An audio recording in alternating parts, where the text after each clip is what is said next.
Samajwadi party के राष्ट्रीय अध्यक्ष अखिलेश यादव अब अपने पुराने समाजवादी विचारों से हटकर सॉफ्ट हिंदुत्व की राजनीति की तरफ बढ़ चले हैं। क्या आने वाले यूपी विधानसभा चुनाव 2027 को देखते हुए उनकी रणनीति में बड़ा बदलाव देखने को मिल रहा है?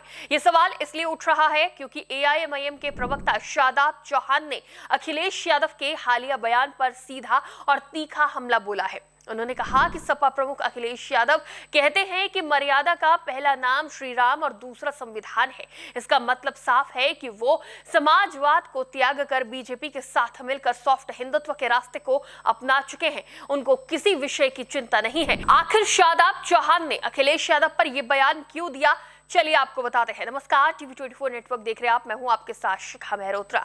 उत्तर प्रदेश की सियासत में इन दिनों हलचल तेज हो गई है। 2027 के विधानसभा चुनाव को लेकर सभी राजनीतिक दल अपनी अपनी जमीन मजबूत करने में जुट गए हैं।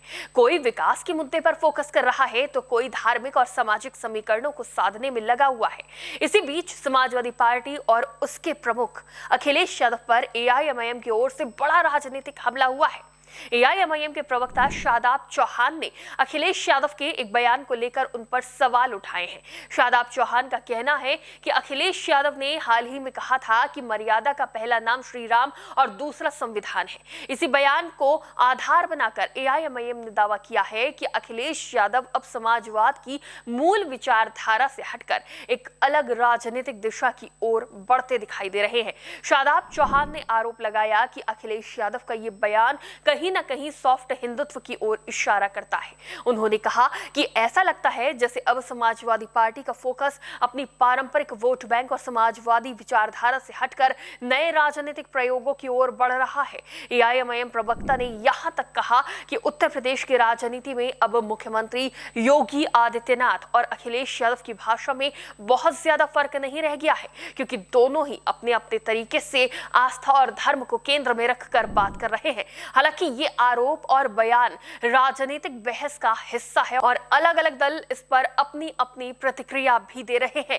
शादाब चौहान ने आगे ये भी कहा कि मुसलमानों के मुद्दे को लेकर समाजवादी पार्टी की भूमिका पर सवाल उठ रहे हैं। उनका आरोप है कि पार्टी केवल चुनावी समय में ही समुदाय विशेष की बात करती है, जबकि वास्तविक मुद्दों पर अपेक्षित आवाज नहीं उठाई जाती।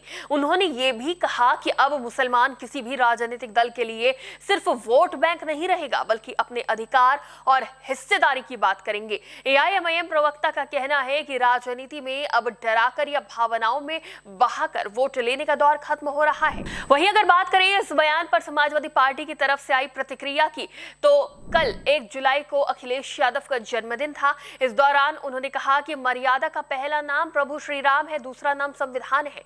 भाजपा दोनों को दगा दे रही है। अखिलेश यादव ने कहा कि भगवान राम सभी सनातनियों के आराध्य हैं और हमेशा रहेंगे। उन्होंने आरोप लगाया कि भाजपा राम के नाम पर राजनीति करती है तथा धर्म, संविधान, आस्था और श्रद्धा से खिलवाड़ किया है। उन्होंने आगे कहा कि राम तो हमारे थे और हमेशा हमारे पूजनीय रहेंगे। देश के हर सनातनी के घर में राम दरबार है, उनकी समय समय पर पूजा होती है। भारतीय जनता पार्टी राम के नाम पर राजनीति करती है। ये लोग धर्म के नाम पर धन का खेल खेलते हैं। इन्होंने हमारे संविधान, आस्था और श्रद्धा से खिलवाड़ किया। बहरहाल उत्तर प्रदेश की राजनीति हमेशा से ही जातीय, धार्मिक और सामाजिक समीकरणों पर आधारित रही है। ऐसे में अखिलेश यादव जैसे बड़े विपक्षी नेता के हर बयान को राजनीतिक दल अपने अपने नजरिए से देख रहा है और उसी हिसाब से प्रतिक्रिया भी दे रहा है।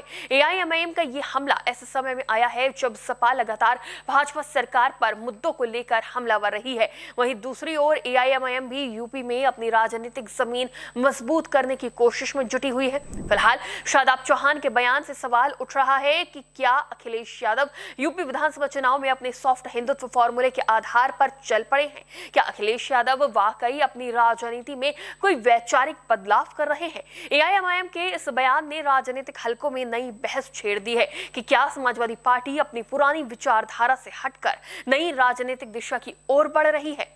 बता दें कि एआईएमआईएम का ये कोई पहला बयान नहीं है। इससे पहले भी कई बयान वायरल हुए थे। वहीं अब यूपी की राजनीति में विधानसभा चुनाव को देखते हुए प्रदेश में बयानबाजी तेज हो गई है। इस पर आपकी क्या राय है, हमें कमेंट बॉक्स में जरूर बताएं। फिलहाल के लिए देखते रहिए टीवी 24 नेटवर्क।